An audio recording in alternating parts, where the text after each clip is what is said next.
So it's like Relay. not a relay. It's the like Campbell run type deal. Idarod, something I can't remember. Too tired.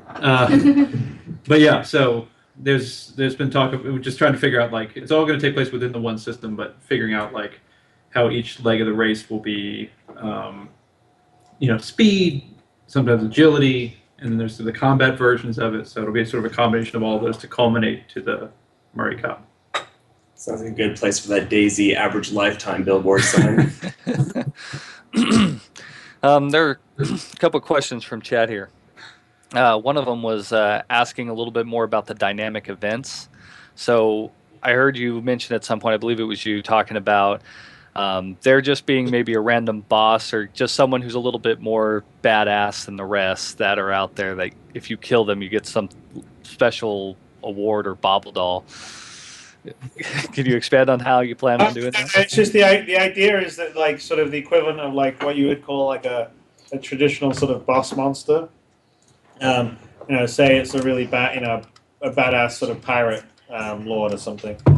They're in the game. They're basically. It's not like Dave Haddock can blow him up and then I blow him up a second later. If Dave gets to him before I wins that battle, which will be really hard, he's gone. And then there will be another pirate that will take his place eventually, but it won't be the same guy. It'll be a different person. And so we have the auto name generator has some R&D, but other than that, the idea is that you've achieved that. You've killed that particular pirate or that particular badass, whatever it would be, mercenary or and that's your sort of like trophy that you can hang on the wall. And like when your character finally passes away, it's part of like your eulogy. It's entered into the Galactopedia that you were the guy that killed or defeated whatever. The Dread Pirate Roberts is the example I always give.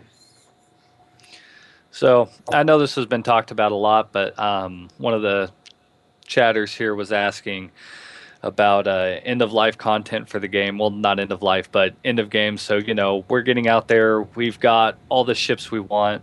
They kind of want to know what are we planning to keep them interested in it to keep them in the game. Well, I think my focus is not like the level grind that you traditionally see where everyone's like, oh, how do we get up to 85 or how do we get up to 90? My focus is really sort of creating a sandbox for all these factions of players to fight over a limited amount of resources. And I guess, the ultimate goal for one player group would be to sort of have as most and control most of those resources, but there'll be enough of other groups in opposition to that it will probably be sort of a swings and balances. So I don't really think that. I think you'll get to a certain position and then you'll spend a lot of resources just maintaining it. Very different than like a traditional sort of MMO RPG where you sort of work your way through the levels and then it's like, okay, what's my end game right now? Okay, I go kill the Lich King. All right, what do I do after this? All right, I put it away and wait for the next expansion. So this isn't. It's like you become. The moment you become the fat cat, you're the big kingpin. You've got a bunch of people working for you. There's a bunch of other people out there trying to take you down because that's the real world. So and that's kind of the goal. So I'm more focused on systems that will do that and creating sort of things to fight over that you'll definitely have multiple groups interested and be struggling each other for. So it's not only just achieving the thing, but keeping your position is essentially the end game. For me, I think that kind of defines EVE pretty well. Like, EVE is not traditional compared to the other MMOs. It basically doesn't really have an end game per se. It's basically all these different factions that vie for power, influence, control, fight with each other in the galaxy. And, they've been doing it, for 10 years now. I think that's part of one of the reasons the success of theirs is it's more in the hands of the players and less dependent on like specific scripted content or bosses that are added. Right. Another question I was thinking of here just now is if a gamer, say, has to take an extended leave of absence from the game because their computer dies and they can't afford another rig or whatever happens, they just can't play. And they have responsibilities in the game, obviously, for their insurance, for maybe other hangars they have on planets that they're renting. Is there a way to suspend their account so they don't get, evicted from their other hangars and their ships just are thrown out of them? Or oh no, they're not going to get. So like in that it's basically based around you playing, right? So if you like, you docked on a planet and you come back like 4 months later, you don't come back and like there was eviction notices and all your ships are there. It's just when you start playing again, you'll like you'll owe to re-up your insurance or whatever. So you won't lose anything. You could walk away for a year or whatever, and you can come back and you won't have lost anything.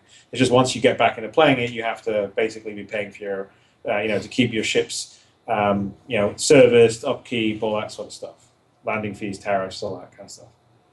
Okay. And so another question here I thought was interesting. Somebody was asking about planets orbiting.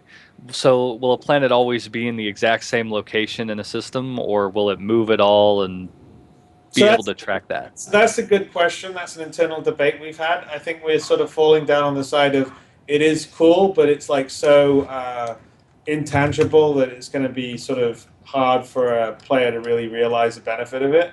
So at the moment, we're probably not going to do that because everything's sort of like I have a nav map or whatever, and I'm going to go to planets.